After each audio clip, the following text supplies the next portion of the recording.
توحید الوہیت کے بعد وہ توحید اسماء و صفات میں دوسروں کو اللہ تعالیٰ کا شریک کر لیتے ہیں۔ مان لیجیے کہ کوئی انسان ایسا ہو جو یہ عقیدہ رکھتا ہو کہ فلانے پیر صاحب یا فلانے مزار میں رہنے والے صاحب وہ بھی سب کی باتیں سن سکتے ہیں، وہ بھی سب کی فریاد رسی کر سکتے ہیں، ہم یہاں سے ان کو پکاریں گے تو وہ سن لیں گے۔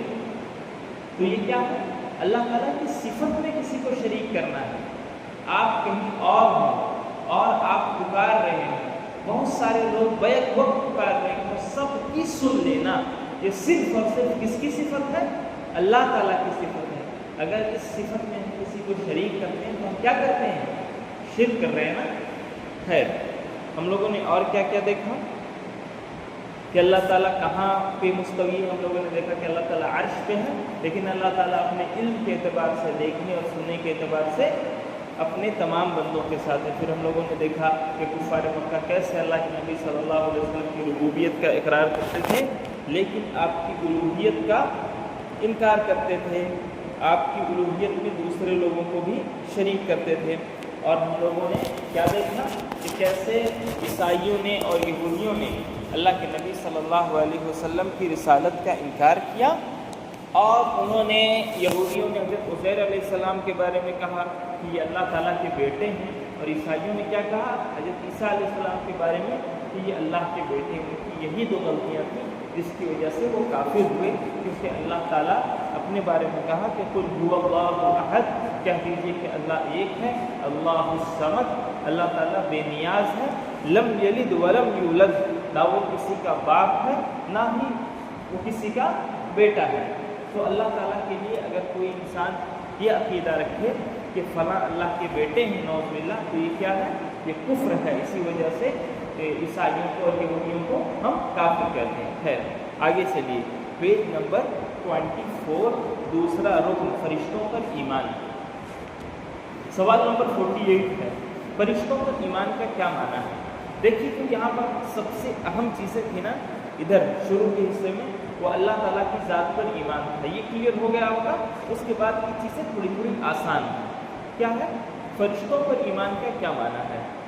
جواب دے رہے ہیں کہ فرشتوں پر ایمان کا معنی ہے کہ فرشتوں کے وجود کا اقرار کرنا کہ اللہ تعالیٰ نے انہیں اپنی عبادت اور اپنے احکام کی تنفیذ کے لیے پیدا فرمایا ہے۔ فرشتوں پر ایمان کا سب سے پہلا معنی یہ ہے کہ ہم فرشتوں کے وجود کو مانیں۔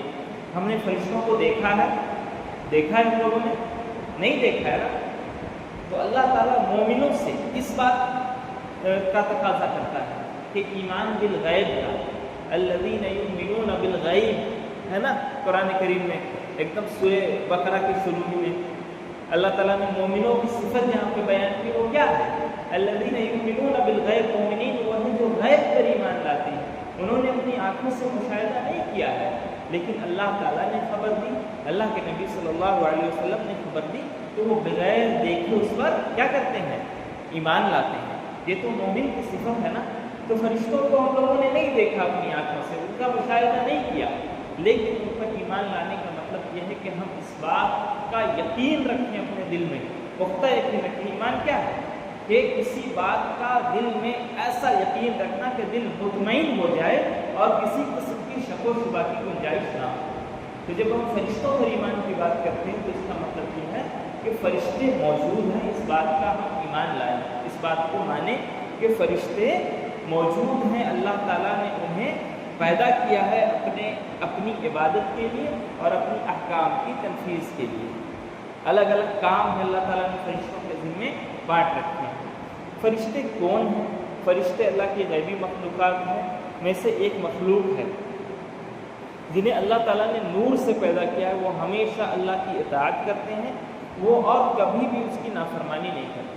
اللہ تعالیٰ نے انسانوں کو پیدا کیا تو ہمارا جو یہ ڈیوائس ہے نا، تو اس میں جو اللہ تعالیٰ نے سافٹ ویئر انسٹال کیا ہے اس میں دونوں چیزیں ہیں کہ وہ نیکی بھی کر سکتا ہے، وہ گناہ بھی کر سکتا ہے۔ دونوں چیزیں اللہ تعالیٰ نے دیا نا کہ تمہارے لیے ہم نے دونوں راستے کھول دیے تاکہ تم یا تو تم شکر گزار بن جاؤ یا تم اللہ کے نافرمان بندے بن جاؤ۔ یہ آپشن اللہ تعالیٰ نے ہمارے لیے رکھا ہے ہمارے ڈیوائس کے اندر، اور اسی کی بنیاد پر جنت و جہنم کا فیصلہ ہونا ہے۔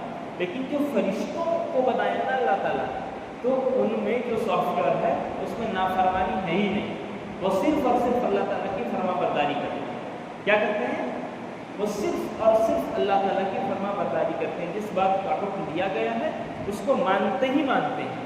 ہمارے یہاں یہ ہے کہ یا تو مانیں یا نہ مانیں، اللہ تعالیٰ نے جس چیز کا حکم دیا یا تو ہم کرتے ہیں یا نہیں کرتے ہیں، لیکن فرشتے اللہ تعالیٰ کی ایسی مخلوقات ہیں جو اللہ تعالیٰ کی اطاعت ہی کرتے ہیں، کبھی بھی اللہ تعالیٰ کی نافرمانی نہیں کرتے۔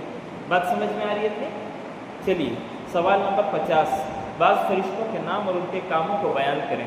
جواب ہے بعض فرشتوں کے نام اور ان کے کام درج ذیل ہیں۔ سب سے پہلے حضرت جبرائیل علیہ السلام، یہ کس لیے ہیں؟ وحی کے لیے مقرر ہیں، آسمان سے خبریں لا کر نبیوں تک پہنچانا ان کا کام تھا۔ حضرت میکائیل بارش کے لیے مقرر ہیں۔ حضرت اسرافیل سور پھونکنے کے لیے مقرر ہے، قیامت سے پہلے جو سور پھونکا جائے گا 3-4 مرتبہ، اسی کام کے لیے مقرر ہے۔ اسی طریقے سے ملک الموت ہے، لوگوں کے روح قبض کرنے کے لیے مقرر ہے۔ اس کے علاوہ بہت سے فرشتے جو الگ الگ کاموں کے لیے مقرر ہیں، یہ چند مشہور ہیں جن کے نام اور جن کا کام یہاں پہ درج کیا گیا ہے۔ اسی طریقے سے آپ آگے بڑھیں، سوال نمبر 51 میں آئیں گے تو فرشتے، جن اور انسان کس چیز سے پیدا کیے گئے؟ فرشتے نور سے پیدا کیے گئے، جن آگ سے پیدا کیے گئے، اور انسانوں کو مٹی سے پیدا کیا گیا۔ دلیل کیا ہے؟ فرمان نبوی ہے، نبی کریم صلی اللہ علیہ وسلم نے فرمایا خلقت الملائکۃ من نور وخلق الجان من مارج من نار وخلق آدم مما وصف لهم۔ یہ حدیث صحیح مسلم کی ہے۔ اللہ کے نبی صلی اللہ علیہ وسلم نے فرمایا فرشتے نور سے پیدا کیے گئے ہیں، جن آگ کے شعلوں سے پیدا کیے گئے ہیں، اور آدم کو اس چیز سے پیدا کیا گیا جو تم سے بیان کیا گیا ہے، یعنی مٹی سے۔ سمجھ میں آ گئی بات؟ 3 مخلوقات، فرشتے، جن اور انسان۔ فرشتے نور سے، جن آگ سے، اور انسان مٹی سے پیدا کیا گیا۔ سوال نمبر 52 دیکھیے، فرشتوں کی بعض صفات ذکر کریں۔ فرشتوں کی بعض صفات درج ذیل ہیں۔ فرشتے بہت طاقتور ہوتے ہیں، وہ انسانی شکل اختیار کر سکتے ہیں، وہ دن رات اللہ کی تسبیح بیان کرتے ہیں، وہ ہمیشہ اللہ کی اطاعت کرتے ہیں اور کبھی بھی اس کی نافرمانی نہیں کرتے۔ یہ فرشتوں کی بعض صفات ہیں، اس کے علاوہ بھی فرشتوں کی صفات ہے نا، یہ کچھ اہم ہے۔ کیا ہے؟ وہ بہت طاقتور ہوتے ہیں، اللہ تعالیٰ نے ان کو بنایا ہے ایسا کہ وہ بہت طاقتور ہوتے ہیں۔ اسی طریقے سے وہ انسانی شکل اختیار کر سکتے ہیں، جیسا کہ بعض مواقع پر فرشتے انسانی شکل میں آئے۔ ہم لوگوں نے اس سے پہلے پڑھا حدیث جبرائیل میں کہ جبرائیل علیہ السلام انسانی شکل میں اللہ کے نبی صلی اللہ علیہ وسلم کے پاس آئے، بات چیت کیا، ہے نا۔ اسی طریقے سے وہ دن رات اللہ تعالیٰ کی تسبیح بیان کرتے ہیں، اللہ تعالیٰ کی تعریف بیان کرتے ہیں، اور کیا ہے؟ وہ ہمیشہ اللہ تعالیٰ کی اطاعت کرتے ہیں، اس کی نافرمانی کبھی نہیں کرتے ہیں۔ دن رات تسبیح بیان کرتے رہنا، ہمیشہ اللہ تعالیٰ کی اطاعت کرنا، اس کا مطلب یہ ہے کہ فرشتے تھکتے نہیں ہیں۔ ہمارے یہاں تھوڑا سا کام کر کے ہم تھک جاتے ہیں نا، تو اللہ تعالیٰ نے فرشتوں کو ایسا بنایا ہے کہ فرشتے تھکتے نہیں ہیں۔ چلیے فرشتوں کی بعض صفات آپ لوگوں نے دیکھی۔ آگے چلیے سوال نمبر 53 میں، ابلیس مخلوقات کے کس جنس سے ہے اور اسے کس چیز سے پیدا کیا گیا؟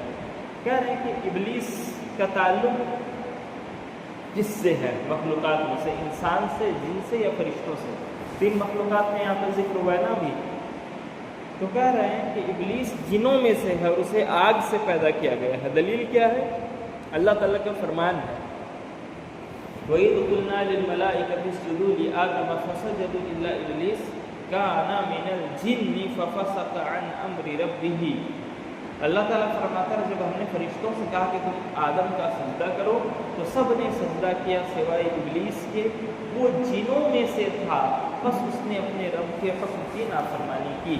تو اس آیت سے پتہ چلا کہ ابلیس جو تھا وہ کیا تھا؟ وہ جنوں میں سے تھا۔ ٹھیک، آگے چلیے، دوسری دلیل کیا ہے؟ فرمان باری ہے، اللہ تعالیٰ ہی کا فرمان ہے، قال انا خیر منہ خلقتنی من نار وخلقتہ من طین۔ ابلیس نے کہا کہ میں اس آدم سے افضل ہوں، تو نے مجھے آگ سے اور اسے مٹی سے پیدا کیا۔ تو پتہ چلا کہ ابلیس کیا تھا؟ ابلیس جنوں میں سے تھا اور اسے اللہ تعالیٰ نے آگ سے پیدا کیا۔ اب دیکھیں فرشتوں پر ایمان سمجھ میں آ گیا.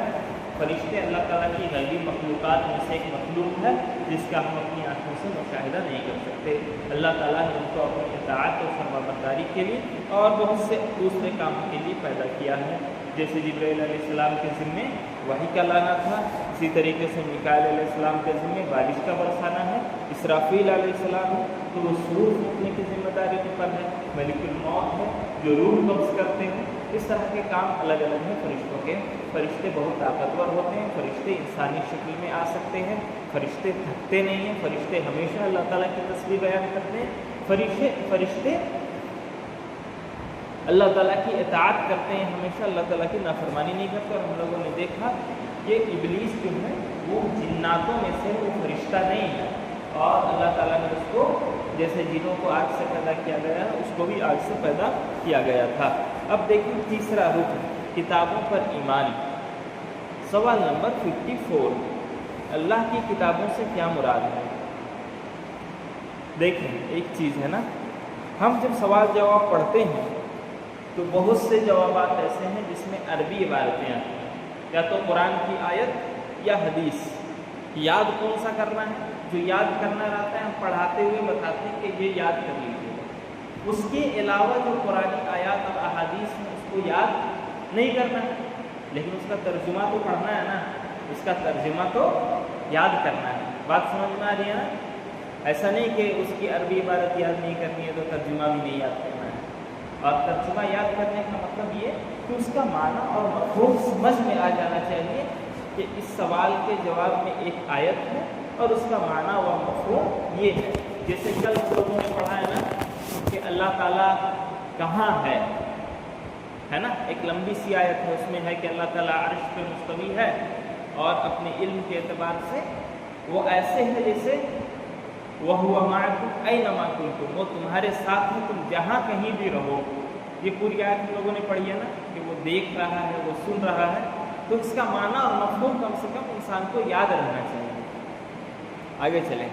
تیسرا رکن کتابوں پر ایمان. کتاب مطلب یہ والی کتاب ہے؟ کتاب مطلب یہ والی کتاب نہیں، کتاب مطلب آسمانی کتابوں پر ایمان. وہ کتابیں جو اللہ تعالیٰ نے نازل کی ہیں نبیوں کے ذریعے. سوال نمبر 54 دیکھو، اللہ کی کتابوں سے کیا مراد ہے؟ جواب، اس سے مراد وہ صحیفے اور آسمانی کتابیں ہیں جنہیں اللہ تعالیٰ نے اپنے رسولوں پر لوگوں کی ہدایت کے لیے نازل فرمایا. ان میں سے بعض کتابیں لکھی ہوئی شکل میں نازل کی گئیں، جیسے تورات جسے موسیٰ علیہ السلام کو کوہ طور پر دیا گیا، اور بعض کتابیں وحی کے ذریعے نازل کی گئیں جیسے قرآن مجید جو ہمارے رسول محمد صلی اللہ علیہ وسلم پر نازل ہوئی. کہہ رہے ہیں کہ اللہ تعالیٰ کی کتابوں سے مراد وہ آسمانی کتابیں ہیں جنہیں اللہ تعالیٰ نے لوگوں کی ہدایت کے لیے نازل کیا. بعض کتابیں ایسی ہیں جو لکھی ہوئی، جیسے یہ کتاب لکھی ہوئی ہے نا، ایسے لکھی ہوئی صورت میں نازل ہوئی، ڈائریکٹ ایک کتاب نازل ہو گئی. وہ کون سی کتاب ہے؟ وہ تورات ہے. جو حضرت موسیٰ علیہ السلام کو طور پر گئے، اللہ تعالیٰ سے بات چیت ہوئی تو اللہ تعالیٰ نے تورات ان کو لکھی ہوئی شکل میں کتابی شکل میں دے دی. اور بعض کتابیں ایسی ہیں جو دھیرے دھیرے نازل ہوئی ہیں، دھیرے دھیرے. اللہ کے نبی صلی اللہ علیہ وسلم پر قرآن کریم کتنے عرصے میں نازل ہوئی؟ تقریباً 23 سال تک یہ کتاب نازل ہوتی رہی نا، دھیرے دھیرے دھیرے دھیرے دھیرے دھیرے پھر وہ کتابی شکل میں بنی. تو دونوں قسم کی کتابیں اللہ تعالیٰ کی طرف سے نازل کردہ کتابیں ہیں. کریں کہ کتابوں پر ایمان لانے کا کیا معنی اور مفہوم ہے؟ کتابوں پر ایمان لانے کا کیا مطلب ہے؟ کریں اس کا مفہوم یہ ہے کہ ہم اس بات پر پختہ یقین رکھیں کہ اللہ تعالیٰ نے لوگوں کی ہدایت کے لیے اپنے رسولوں پر کتابوں کو نازل فرمایا، اور یہ سب کتابیں اللہ کا کلام ہیں جن میں اللہ تعالیٰ نے حقیقی طور پر اپنی شان کے مطابق کلام کیا ہے. کہنے کہ اس کا معنی یہ ہے کہ ہم یہ یقین رکھیں کہ اللہ تعالیٰ نے انسانوں کی ہدایت کے لیے ہر زمانے میں کتابیں نازل کی ہیں. یہ سب کتابیں اللہ تعالیٰ کا کلام ہے جو اللہ تعالیٰ نے اپنی شان کے مطابق، اللہ تعالیٰ نے جو کہا ہے وہی کلام ہے. یہ کتابیں، کوئی اگر کہے کہ کتابیں اللہ تعالیٰ کی مخلوق ہیں تو اللہ تعالیٰ کی مخلوق نہیں ہے. وہ اللہ تعالیٰ کی کریشنس نہیں ہے، بلکہ وہ اللہ تعالیٰ کا کلام ہے، کلام بات، سمجھ میں آ رہی نا؟ جو اللہ تعالیٰ نے باتیں کی ہیں، اللہ تعالیٰ نے جو بتایا ہے وہ ہے یہ کتابیں۔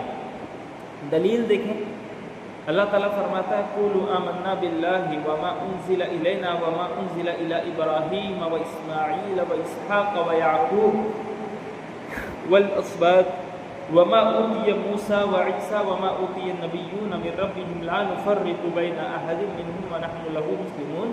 اللہ تعالیٰ فرماتا ہے اے مسلمانوں، تم سب کہو کہ ہم اللہ پر ایمان لائیں اور اس چیز پر بھی جو ہماری طرف اتاری گئی، یعنی قرآن کریم، اور اس چیز پر بھی جو ابراہیم، اسماعیل، اسحاق اور یعقوب اور ان کی اولاد پر اتاری گئی، اور جو کچھ اللہ کی جانب سے موسیٰ اور عیسیٰ اور دوسرے انبیاء کو دیے گئے، ہم ان میں سے کسی کے درمیان فرق نہیں کرتے، ہم اللہ کے فرما بردار ہیں۔ ٹھیک، اللہ تعالیٰ کی کتابوں پر ایمان لانے کا کیا مطلب ہے؟ کہ ہم تمام کتابوں کے بارے میں یقین رکھیں کہ انسانوں کی ہدایت کے لیے اللہ تعالیٰ نے ان کتابوں کو نازل کیا اور یہ سب اللہ تعالیٰ کے کلام ہیں۔ کوئی یہ کہے کہ ہم قرآن کریم کو تو مانیں گے، لیکن ہم یہ نہیں مانیں گے کہ تورات، انجیل اور زبور جو ہے یہ بھی آسمانی کتاب ہے، تو کتابوں پر اس کا ایمان صحیح ہوگا؟ صحیح ہوگا؟ نہیں ہوگا نا، کیونکہ کتابوں پر ایمان لانے کا مطلب یہ ہے کہ ہم یہ یقین رکھیں کہ تمام کتابیں اللہ تعالیٰ کی طرف سے نازل کی گئی تھی، جیسے قرآن نازل ہوئی ہے ویسے ہی کسی زمانے میں اللہ تعالیٰ نے انجیل بھی نازل کیا تھا، تورات بھی نازل کیا تھا اور زبور بھی نازل کیا تھا۔ تمام کتابوں پر ایمان لانا ضروری ہے۔ اگر کسی لا نفرق بین احد منہم، یہاں پہ ہے نا کہ ہم کسی میں تفریق نہیں کرتے ہیں، فرق نہیں کرتے ہیں کہ یہ کتاب آپ کو مانیں گے اور اس کتاب پر ایمان نہیں لائیں گے، ایسا ہم نہیں کرتے، بلکہ ہم اس چیز پر بھی ایمان لاتے ہیں جو ہم پہ نازل کی گئی، اور اس چیز پر بھی ایمان لاتے ہیں جو ابراہیم، اسماعیل، اسحاق اور یعقوب اور ان کی اولاد پر اتاری گئی، جو موسیٰ اور عیسیٰ علیہ السلام کو دیا گیا۔ یہی ہے نا اس آیت میں لا نفرق بین احد منہم، ہم ان تمام میں سے کسی میں بھی تفریق نہیں کرتے۔ ماننے کا مطلب یہ ہے کہ سب پر عمل کیا جائے، ایسا نہیں ہے، ابھی آگے آ رہی بات ہے نا۔ ہم ان کو مانیں گے کہ وہ آسمانی کتابیں تھیں، ہم ان کا انکار نہیں کریں گے۔ آگے چلیے، سوال نمبر 56 ہے، بعض آسمانی کتابوں کے نام بیان کریں۔ بعض آسمانی کتابوں کے نام درج ذیل ہے۔ تورات موسیٰ علیہ السلام پر نازل کیا گیا، زبور داؤد علیہ السلام پر نازل کیا گیا، انجیل حضرت عیسیٰ علیہ السلام پر نازل کیا گیا،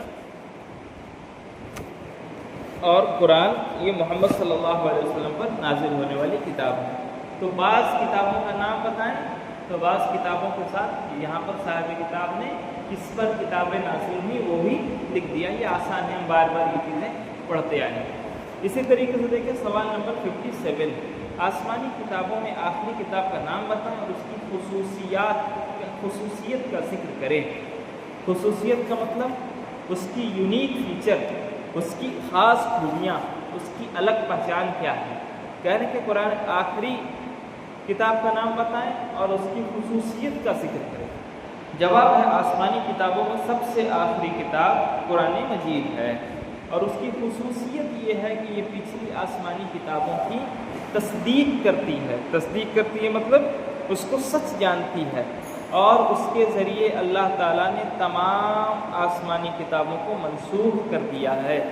منسوخ کا مطلب وہ حکم جو دوسرے حکم کے آ جانے کے بعد ختم ہو جائے۔ ابھی سمجھا رہا ہوں۔ آسمانی کتابوں میں سب سے آخری کتاب کون سی ہے؟ سب سے آخری کتاب کون سی ہے؟ قرآن کریم، قرآن مجید۔ اور اس کی خصوصیت یہ ہے کہ یہ تمام پچھلی کتابوں کی تصدیق کرتی ہے، یہ بتاتی ہے کہ اس سے پہلے فلاں فلاں فلاں کتابیں نازل ہوئیں۔ یہ اس کی خصوصیت ہے۔ انکار نہیں کرتی کہ پہلے کوئی کتاب نہیں تھی، ہم ہی ہیں، بلکہ ہم تو ہیں، لیکن ہم سے پہلے یہ کتابیں ہوئی تھیں، لیکن اب وہ کتابیں کیا ہوئیں؟ آؤٹ ڈیٹڈ ہو گئی، منسوخ ہو گئی۔ میرے آنے کے بعد اب ان کتابوں پر عمل کرنا جائز نہیں ہوگا۔ منسوخ کہتے ہیں ایسے حکم کو جو پہلے سے موجود ہو اور دوسرا ایک حکم آ جانے کے بعد وہ ختم ہو جائے۔